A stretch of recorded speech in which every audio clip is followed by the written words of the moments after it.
Hey channel, welcome to my guys. Hey, welcome channel to my guys. Hey guys, channel to my welcome. Ranchi में पहला टी20 match New Zealand ने जीत लिया। नमस्कार दोस्तों, स्वागत है आप सभी का मेरे YouTube चैनल के अंदर। दोस्तों, भारत और न्यूजीलैंड के बीच रांची के अंदर पहले टी20 मैच में न्यूजीलैंड के हाथों भारत को मिली हार पर पाकिस्तानी पूर्व चीफ सेलेक्टर रमीज रजा ने क्या कहा, आइए दोस्तों सुनते हैं इस क्लिप के अंदर। दोस्तों, अगर आपने अभी तक हमारे चैनल को सब्सक्राइब नहीं किया तो चैनल को सब्सक्राइब कर दें, वीडियो को लाइक कर दें और बेल आइकॉन को प्रेस कर दें। आइए चल लेते हैं दोस्तों। रांची में पहला टी20 मैच न्यूजीलैंड ने जीत लिया। इससे पहले कि तस्करा किया जाए इस मैच का, मेरी यादें बड़ी जबरदस्त जुड़ी हुई है रांची से, क्योंकि यहाँ पे मैंने शायद अपनी लाइफ का बेस्ट रोगन जोश खाया था। वो होटल था, खासी ट्रैफिक थी, वो मिडल ऑफ द रोड था ऑलमोस्ट वो होटल, और वो जो रोगन जोश है उसका जायका अभी भी मेरे मुंह में है। सो इस लिहाज से भी रांची मेरी फेवरेट जगहों में से एक है इंडिया में। ये जब आई थिंक आईपीएल की बात है, कमेंट्री में जब मैं कर रहा था। अच्छा जी, मैच की तरफ अब आते हैं।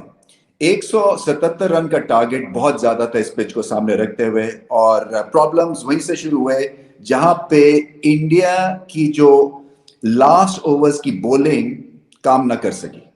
देखें, अर्शदीप जो है वो रस्टी दिख रहे हैं। वो सबसे मुश्किल ओवर्स में आके बॉलिंग करते हैं 16 से लेके 20 में, और अगर आप रस्टी हो, कॉन्फिडेंस ना हो, तो फिर एक्सिक्यूशन ठीक नहीं होती। हालांकि उनके पास आइडियाज हैं, यॉर्कर अच्छा करते हैं, बाउंसर भी करते हैं, सरप्राइज एलिमेंट रखते हैं, मगर जब आपका कॉन्फिडेंस चला जाए उस मौके के ऊपर जहां पे एक तरह से सिचुएशन डू और डाई बनी हो, तो फिर मैच हाथ से निकल सकता है। और फिर आखिरी ओवर में 27 रन खा लिए, और जो रियल डिफरेंस मुझे लगता है कि वहीं पे हुआ। उमरान मलिक, जब आप एक ऐसे टेर हुए फास्ट बॉलर को खिलाते हैं तो उसके साथ फिर आपको चांस लेना है। एक ओवर करवाया उमरान मलिक से, सो कॉन्फिडेंस एक तो खराब होता है ऐसे टेर हुए फास्ट बॉलर का, क्योंकि वो अपने आप को सेकंड गेस करना शुरू कर देते हैं कि शायद मैं टी20 के लिए ठीक नहीं हूं, शायद मेरी पेस जो है वो उस पर रन पड़ते हैं, ज्यादा तेज हूं मैं, तो मुझे क्या पेस शट डाउन करनी है, लाइन और लेंथ पे कंसंट्रेट करना है, तो कंफ्यूजन सा हो जाता है। अगर आप उमरान मलिक को खिलाते हैं तो फिर पूरा चांस लें, क्योंकि वो विकेट टेकिंग ऑप्शन है, इतनी उनके पास पेस है, इतना टैलेंट है।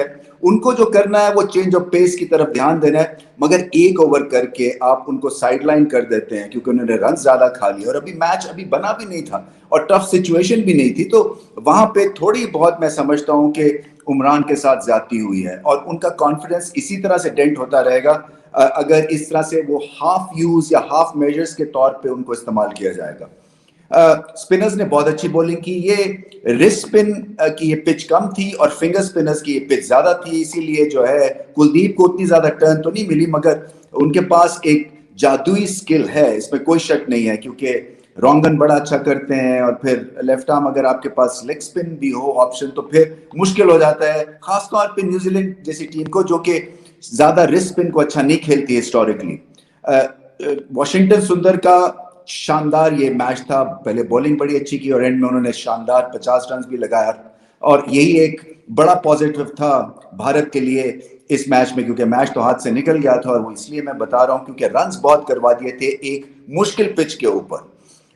ये जो सेटअप था न्यूजीलैंड का बल्ले के साथ, इसमें कॉनवॉय और डैरन मिचेल का बहुत ज्यादा उन्होंने हिस्सा बटाया, क्योंकि जो मिचेल ने बैटिंग कर दी आके 35 बॉलों में शायद 60 रन कर दिए उन्होंने, और फंसा हुए थे वो स्पिन के अगेंस्ट, ऐसा लग रहा था अब आउट हुए, मगर टेम्परामेंटली स्ट्रांग दिखे और एंड तक वो अपनी इनिंग्स को ले गए, और फिर एंड में जो हमला किया वो उनका लाजवाब था। इसी तरह से कॉनवॉय के पास रिदम था, उन्होंने मुश्किल औकात में बड़ी अच्छी बैटिंग की, स्पिन के खिलाफ खासतौर पे एक मुश्किल पिच पे बहुत अच्छी स्वीप्स की, जिसकी वजह से स्कोर जो है ये 176 तक पहुंचा। भारत की देखें, जब सिचुएशन ऐसी हो जाए कि 30 रन पे 3 विकेटें गिर जाए, हालांकि काउंटर चार्ज बहुत ही अच्छा था सूर्या कुमार की तरफ से और हार्दिक पांड्या की तरफ से, मगर आपको हर ओवर में बहुत बड़े चांसेस लेने थे, और जब आप चांस लेते हैं तो फिर ऑप्शन होता है ऑपोजिशन के पास आउट करने का भी, और एंड में यही हुआ। हालांकि सूर्या कुमार की एक और यादगार इनिंग्स थी, उनके पास एक लेंथ के ऊपर 3-3 शॉट्स हैं, कॉन्फिडेंस भी है, एक मुश्किल पिच पे शानदार उन्होंने शॉट्स लगाए, और फिर बस इतना टैंक में नहीं था एंड में भारत के पास कि ये मैच को वो जीत सकते। सो सेंटनर को बहुत ज्यादा क्रेडिट देना पड़ेगा, उनकी बॉलिंग लाजवाब थी, टैक्टिक्स बहुत अच्छे थे, उन्होंने टीम बेहतर सेलेक्ट की, एक एक्स्ट्रा स्पिनर खिलाया सोडी को और कंडीशंस को बेइंतहा अच्छा रीड किया, और फिर लॉकी फर्गुसन को बहुत ही अच्छा उन्होंने इस्तेमाल किया। और खत्म, bye bye, ta-ta, goodbye, गया।